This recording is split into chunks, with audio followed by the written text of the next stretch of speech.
방송가족 여러분 안녕하세요. 차길령이 성공하는 자녀교육법의 강사 차길령입니다. 차길령이 성공하는 자녀교육법에서는 대한민국 최고의 전문가들과 함께 자녀교육에 대한 고급 정보를 전해드리고 있습니다. 네, 이번 시간에는 행복한 가정, 아름다운 사회를 만드는 기독교 가정사역연구소 소장님인 한규만 목사님 자리하셨습니다. 목사님 안녕하세요. 네, 안녕하십니까. 목사님, 기독교 가정사역연구소 소장님으로 소개를 했는데요. 어떤 일을 하는 곳인지 직접 소개 부탁드립니다. 네, 감사합니다. 저는 기독교 가정사역연구소를 담당하고 있는 한규만 목사입니다.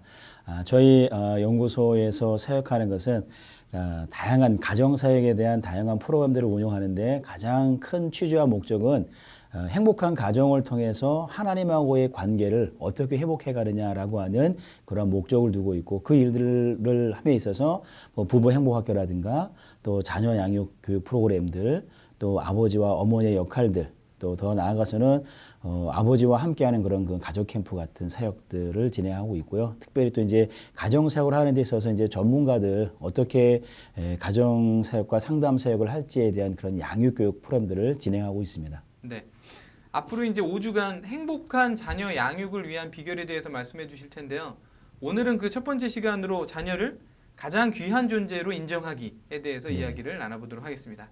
자녀를 인정하는 것, 어떤 것인가요? 네, 사람마다 다 자아상을 가지고 있습니다. 이 자아상이라고 하는 것은 쉽게 말해서 사람이 가지고 있는 그 마음의 상태라고 할 수 있습니다. 그 마음의 상태가 어떻게 자기가 그것을 인정하고 있느냐에 따라서 건강한 삶을 살 수 있기도 하고, 때로는 부정적인 삶을 살 수도 있기도 한다고 할 수 있는데, 이 건강한 자아상을 소유한 사람은 나에 대해서 인정하는 사람이라고 할 수 있습니다. 나에 대한 가치에 대해서, 나에 대한 존재에 대해서 나를 소중히 여길 수 있는 그 사람, 그게 바로 이제 부모의 입장 속에서 보면은 부모가 어떠한 건강한 자아상을 가지고 있느냐에 따라서 자녀들을 어떻게 인정하는지에 대해서도 우리가 쉽게 볼 수 있다고 할 수 있습니다. 네. 그렇다면은 한번 좀 물어본다면은 거울 속에 비춰진 내 모습을 보면은 과연 사람들이 어떻게 말할까요?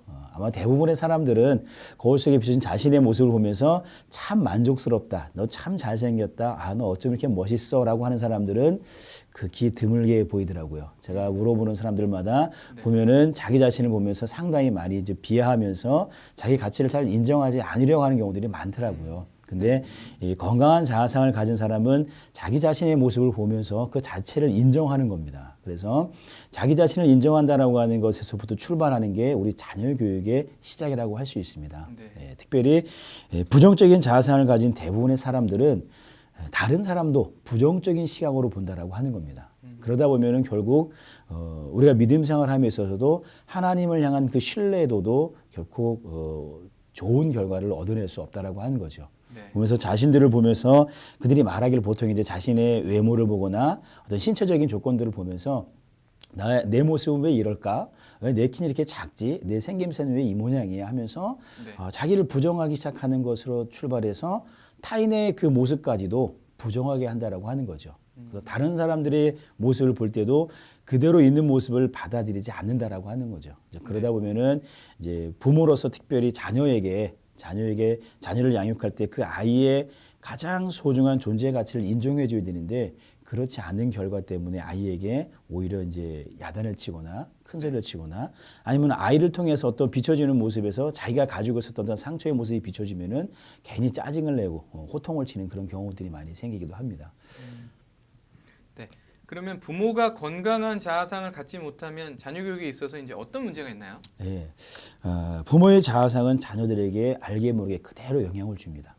에릭 에리슨이라고 하는 사람은 인성 발달 과정에 있어서 60개월의 그 인성 발달 과정 속에 아이들의 인성이 85%가 형성된다고 말하고 있습니다. 네. 이제 그 중에서 85%의 인성이 형성되는 그 과정에 누구와 가장 밀접하고 어떤 사람과 가장 많은 시간을 갖냐면은 그 대인 관계를 갖는 대상은 바로 어머니라고 하는 거죠. 네. 그러니까 어머니가 건강한 자아상을 가지고 그 아이를 바라보면은 그 아이는 아마 건강하게 형성된 자아상을 가질 겁니다. 그러나 그렇지 못하다고 한다면 아마 그 아이에게 있어서 부정적인 이미지가 그대로 전달될 거예요. 그렇다면은 부모가 가지고 있는 건강한 자아상과 부정적인 자아상은 알게 모르게 우리 자녀들에게 그대로 전달된다라고 하는 겁니다. 네. 예를 들면은 우리 과거에 여자가 공부해서 뭐해? 라고 하는 그런 소리를 듣고 결국 공부하고 싶었던 열정을 가지고도 공부를 못한 어머니가 있다면은 아마 그러한 그 자신의 그 마음에 감춰져 있는 이런 모습들을 자녀들에게 그대로 좀 비춰서 공부해야지 된다라고 하는 것으로 아이를 아마 좀 뭐랄까요 더 강하게 접촉을 하지 않을까 하는 생각을 합니다. 아마 그런 실예가 우리나라 어떤 교육열, 어머님들의 교육열의 모습이 그렇게 반영되고 있지 않나 또한 생각이 들어요. 또 하나 부정적인 영향은 만약 부모가 이중적인 행동들을 하는 자아상을 가지고 있다면은 뭐 예를 들어서 밖에서 친구들 엄마들과 모여서 얘기할 때에 뭐 예를 들어 철수 엄마 왜 이렇게 얼굴이 짜증났어 하면서 물어볼 때 우리 아이가 이번에 점수를 85점밖에 못 받아왔어 하는데 그 이제 엄마의 입장 속에서는 아유 그 정도면 잘한 거네. 아유 너무 그 철수 엄마 공부에 집중하는 거하고 아니야? 아이한테 너무 다그치는 거 아니야? 하면서 바깥에서는 아주 그야말로 자녀 교육하는 데 있어서 좀 자유롭고 다른 엄마들에게 좀 오픈된 그런 마음을 가진 시각을 보였던 엄마가 집에 들어와서는 정반대로 자기 자녀한테는 너 점수가 이게 뭐야? 90점이 뭐야? 도대체 이게 어떻게 공부했길래 이런 식으로 하는 거야? 라고 한다면은 아이에게 비춰지는 그 엄마의 그 자아상의 이미지는 이중적 대인 관계의 모습으로 나타날 수가 있어요. 그래서 아이가 받는 느낌은 바깥에서 엄마가 하는 행동과 집에서 하는 행동에 대해서 어느 게 옳고 어느 게 잘못된 건지에 대한 판단을 할 수가 없는 거예요.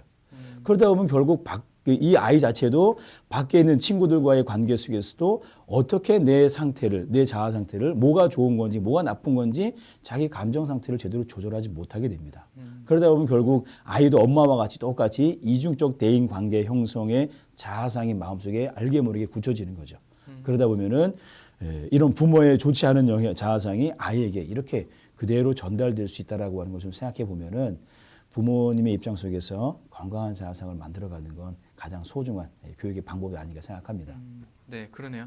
그러니까 자녀 교육에 앞서서 부모가 먼저 건강한 자아상을 회복하는 게 이제 중요하다는 말씀인데요. 네. 그 회복하는 방법을 좀 알려주시면 좋겠습니다. 예, 건강한 자아상을 만들기 위해서 우리 부모님들이 좀 노력할 필요가 있습니다.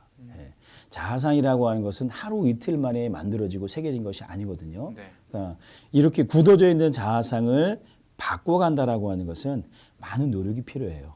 그중에 먼저 좀 생각해 볼 것은 자신의 모습을 있는 그대로 받아들이라고 하는 것입니다. 그러니까 나 자신에 대한 수용이라고 할 수 있습니다. 다른 사람들의 눈을 보고 다른 사람들의 이목을 생각하는 어떤 행동이 아니라 나의 단점과 장점을 그대로 받아들이는 것에부터 출발되는 게 자아상 회복의 시작이라고 할 수 있습니다. 네. 두 번째로는 가치관의 새로운 확립입니다. 뭐 예를 들어서 우리가 신체적인 컴플렉스 같은 게 있지 않습니까? 뭐 키가 작다든지, 뭐 내 손은 짧다든지, 나는 걷는 게 좀 팔자걸음이야, 뭐 등등의 어떤 신체적인 어떤 컴플렉스라든가, 또 어떤 물질의 개념의 가치관에 있어서 부에 대한 가치관에 있어서 많이 가지고 있어야 된다. 아니면 어떤 그런 새로운 가치관들에 대해서 부모가 제대로 먼저 정립을 할 필요가 있다라고 하는 겁니다. 그래서 그 가치관의 새로운 확립을 먼저 가져야 된다라고 하는 것이고, 세 번째는 좀 실제적인 생활 속에서 그 생각 자체를 좀 감사합니다라고 하는 생활로 좀 바꿔갈 필요가 있습니다. 네. 성경에 보면은 모든 것이 선함에 감사로 받으면 버릴 것이 하나도 없다라고 하는 말씀이 있는데 모든 것이 선한 것으로 받아들이는 그 긍정의 그 마음, 감사의 마음으로 뭐 감사합니다, 고맙습니다라고 하는 그런 표현과 함께 자기 생각을 자꾸 그렇게 바꿔가면은 내 부정적인 자아상이 건강한 자아상으로 변화될 수 있는 하나의 방법의 어떤 실천 방법이 될 수 있고요. 끝으로 말씀드리자면은 목표를 설정하라고 하는 겁니다. 네. 목표를 설정한다라고 하는 것은 부정적인 자아상의 행동이 자기에 분명히 있어요. 나한테 건강하지 못한 부모의 그 자아상이 있는데 그 안 되어지는 자아상들에 대해서 실천 가능한 항목들을 조금 구체적으로 목표를 세워서 하나씩 실천해서 그것을 성취해 보는 겁니다. 그 성취감을 받으면서 나도 할 수 있구나. 나도 이런 사람이네 하면서 자기 자신을 인정해주고 나에 대한 가치가 하나님 앞에서 이렇게 귀중하다라고 하는 것, 나도 할 수 있는 사람이라고 하는 것들을 부모 스스로가 깨달아가는 거죠.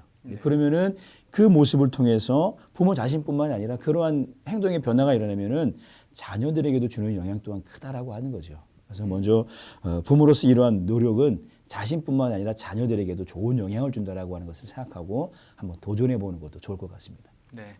늘 감사해야 되는데 이제 자꾸 저도 까먹더라고요. 그래서 네. 카톡 같은데 이렇게 제목을 범사에 감사하라 이렇게 바꿔야 되겠습니다. 네. 요새 그 가훈 같은 걸 많이 안 거는 것 같아요. 네. 근데 그럴 때 집에서도 범사에 감사하라 이렇게 항상 보면 예. 감사하면 하나님께서 기뻐하시는 것 같아요. 네. 네. 자녀에게 건강한 자아상을 심어주려면 어떻게 교육해야 될까요?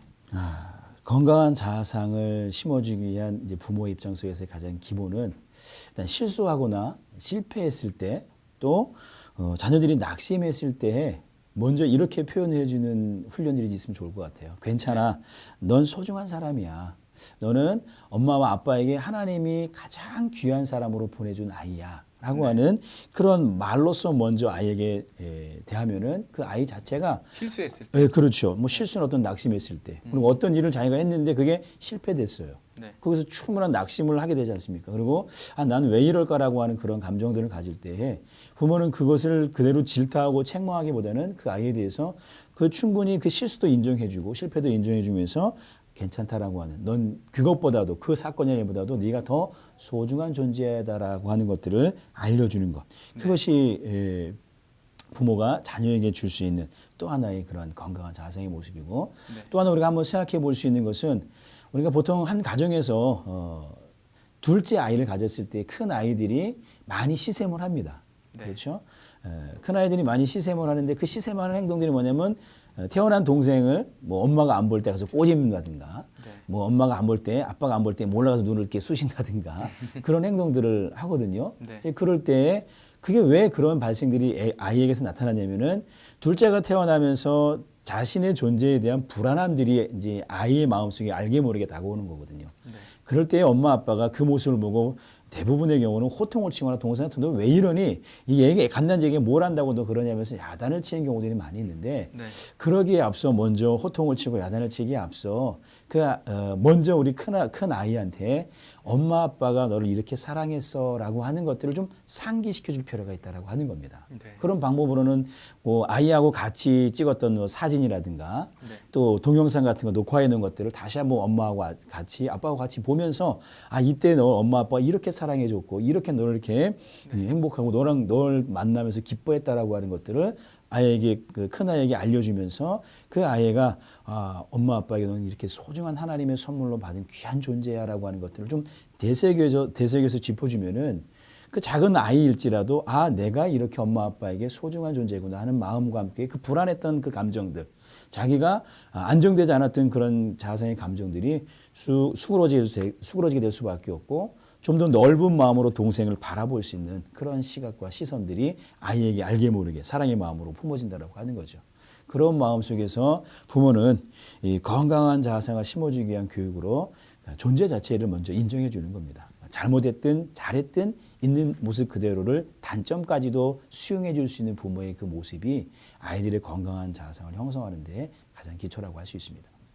네, 가족과 자녀를 행복하게 만들기 위해서는 먼저 자녀를 귀한 존재로 인정해 줘야 되겠네요. 네, 다음 시간에는 행복한 자녀 양육을 위한 두 번째 비결에 대해서 알아보도록 하겠습니다. 한경호 목사님 오늘 좋은 말씀 감사드립니다. 네, 감사합니다. 안녕하세요. 극동방송 차길령이 성공하는 자녀교육법은 홈페이지와 스마트폰 앱을 통해서 다시 들으실 수도 보실 수도 있습니다. 또 게시판에 자녀교육에 대한 고민이나 궁금증을 올려주시면 대한민국 최고의 전문가들과 함께 궁금증을 해결하도록 하겠습니다. 본방송은 세븐에듀와 함께하고 있습니다. 지금까지 저는 차길령이었습니다. 안녕히 계세요.